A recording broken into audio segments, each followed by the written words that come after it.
ہم تقریباً 1800 ارب کا نقصان کر چکے ہیں،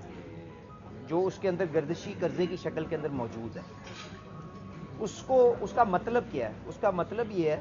کہ ہم نے کف پیک جیسی کمپنیوں سے، او جی ڈی سی جیسی کمپنیوں سے وہ تیل لے لیا،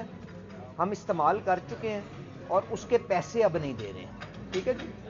تو ان کے لیے جو بہت سے اور آپشنز کو ایویلیویٹ کیا جا رہا ہے کہ جن کے تھرو وسائل اکٹھے کر لیں، کیونکہ جس سپورٹ کی آصف صاحب نے بات کی، حکومت کے پاس تو وہ نہیں ہے، حکومت کا خسارہ 7%، 8% پہ چل رہا ہے۔ میں ابھی بہتری کیا ہوئی ہے، میں اس پہ آ جاؤں گا۔ تو وہ وسائل نہیں ہیں، تو وسائل لا کے جو پرانے نقصانات ہیں اور پرانے جو آپ کے وعدے ہیں ان کو ادا کرنے کے لیے جو بہت سی انٹرونشنز کو سوچا جا رہا ہے، ان میں سے ایک یہ ہے، یہ فیصلہ کابینہ کے پاس جائے گا، کابینہ اس کو سوچے گی، اس کو وے کرے گی، اس کے بعد اگر اپروو کرے گی تو یہ عمل میں آئے گا۔ مگر ابھی تک اس کی جو بنیادی سوچ ہے وہ یہ ہے کہ کچھ حد تک وہاں سے پیسہ اکٹھا کر کے جو پرانے نقصانات ہیں اس کو ختم کرے۔ اور میں اس پہ صرف یہ کہہ دوں، یہ کرنے سے پہلے جو میں نے جیو کے پروگرام کے اوپر بھی بات کی ہے، آپ اس کی طرف یقیناً اشارہ کر رہے ہو، میں نے وہاں پہ کہا پہلے میں نے آگے اضافی نقصان کو روکا ہے، جو آئی ایم ایف نے بھی کہا ہے کہ سرکولر ڈیٹ زیرو ہو چکا، اب آگے فلو زیرو ہو گیا ہوا ہے، پر پچھلے کا تو نقصان کرنا یا تو ٹیکس سے آئے گا یا کوئی اور وسائل اکٹھے کر کے ہی آئے گا نا۔ تو اس میں سے یہ ایک سوچ ہے، آگے دیکھیں کیا فیصلہ ہوگا، پر کوشش یہ ہے کہ ایمانداری کے ساتھ جو بھی آپ کے وسائل ہیں وہ عوام کے ہی مسائل کے اوپر حل ہوں اور عوام کی لائبلٹیوں کو سیٹل کیا چاہتے ہیں۔ تو یہاں پہ آنے کا جو ہمارا آبجیکٹو تھا، ایک تو یہ تھا کہ کویت پیٹرولیم کے ساتھ تقریباً اشر صاحب پچھلے 50 سال کے اندر، اگلے سال 50 سال ہونے جا رہے ہیں کہ جس کے اندر یہ رشتہ چل رہا تھا، تقریباً 100 ملین ٹن جس کی مالیت 80-90 ارب ڈالر ہے، 80-90 ارب ڈالر کا ڈیزل اور تیل ہم خرید چکے ہیں۔ تو یہاں پہ آ کے منسٹر صاحب کو، طارق سلیمان الرومی صاحب کو، ان کو دعوت دی ہے کہ آپ تشریف لائیں، ہم اس کو مل کے سیلیبریٹ کریں گے۔ تو مجھے خوشی ہے اس چیز کی کہ انہوں نے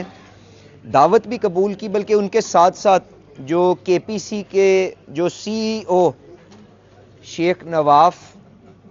الصبا وہ بھی موجود تھے۔ انہوں نے بلکہ اپنی جو 2-3-4 دفعہ پہلے جا چکے ہیں، انہوں نے اپنی محبت جو پاکستان کے لیے ہے، ان کے جو اپنی ایکسپیرینس ہے، اس کی نشاندہی کی۔ انہوں نے کہا میں بھی آؤں گا۔ تو اس طرح اگر 3-4-5 لوگ اگلے سال کے اندر آتے ہیں، پھر جو کراؤن پرنس صاحب ہیں ان کا بھی پیچھے وزٹ ہونا تھا، وہ نہیں ہو سکا بیکاز وہ جنگی صورتحال ہو گئی وہاں پہ خطے کے اندر جو ایران والی تھی، وہ بھی اگلے سال پلانڈ ہے۔ تو ان ساری چیزوں کے اندر اگر کوئی ٹینجیبل چیز آپ لوگوں کے لیے، آپ نے بات کی کہ وہ نرسز کے لیے جو ہماری کمیونٹی ہے اس کو ویزے کے مسائل ہیں، اس کو 100 قسم کی بندشیں ہیں، باقی ممالک کے اوپر نہیں ہیں، تو ان چیزوں کو اگر ہم ایک اچھے انداز کے اندر، اچھی شکل، اپنی گفتگو سے، بات سے، اپنے رویے سے، ذمہ داری کے ساتھ ان کو سمجھا لیں، تو یہ ایجنڈا سیٹ کر کے جب لیڈرشپ انگیج کرے گی تو یہ آسانی کا باعث بنے گا، اور جب لوگ یہاں پہ آئیں گے آپ لوگوں کے لیے آسانی ہوگی، وسائل پاکستان کے لیے بھی اتنے بڑھیں گے۔ جب آج ساری دنیا سے کمپنیاں وہاں پہ پاکستان میں آ رہی ہیں، آپ نے دیکھا ہوگا ٹرکش پیٹرولیم کو ہم لے کے آئے، وہ اپنا دفتر کھول رہے ہیں، وہ وہاں پہ 5 کنووں کے اندر، سمندر کے اندر کنویں 20 سال کے بعد پاکستان کے ساتھ مل کے اس کے لیے ڈرلنگ کرنے جا رہے ہیں۔ سوکار کی ٹیم 3 دن پہلے آذربائیجان کی وہاں پہ موجود تھی۔ تو کویت کو جو مشکل ترین حالات میں، آج تو قدرے بہتر حالات ہیں، قدرے بہتر میں کہہ رہا ہوں، تو کس طرح سے ان کو ہم فیسیلیٹیٹ کر سکتے ہیں، جو اپنا تعلق دیکھتے ہوئے جنہوں نے مشکل میں کیا ہے، اس کے اوپر بھی گفتگو ہے۔ اور لگ صاحب کو، او جی ڈی سی کو کہا کہ آپ ان کے ساتھ جو بھی شراکت داری کے ساتھ جو بھی ہمارے پرائزڈ ایسٹس ہیں ان کے اندر مل کے ہمارے ساتھ ایکسپلوریشن کرنا چاہتے ہیں، ہم اپنا مقامی ایندھن کے اوپر اپنی ڈیپینڈنس کو بڑھانا چاہتے ہیں، ہم یہ امپورٹ کے اوپر نہیں ہونا چاہتے کہ جی کہ ذرا سی عالمی منڈی میں تیل اوپر نیچے ہو تو پاکستان بالکل چوک ہو جائے، کیونکہ ہماری اپنی ایک ایبزارب کرنے کی اپنی کیپیسٹی ہے نا۔ تو لگ صاحب کو اس لیے لائے تھے کہ جی ان کے ساتھ کوآرڈینیشن کروا کے یہ اس ریلیشن شپ کو بھی آگے لے کے چل سکیں.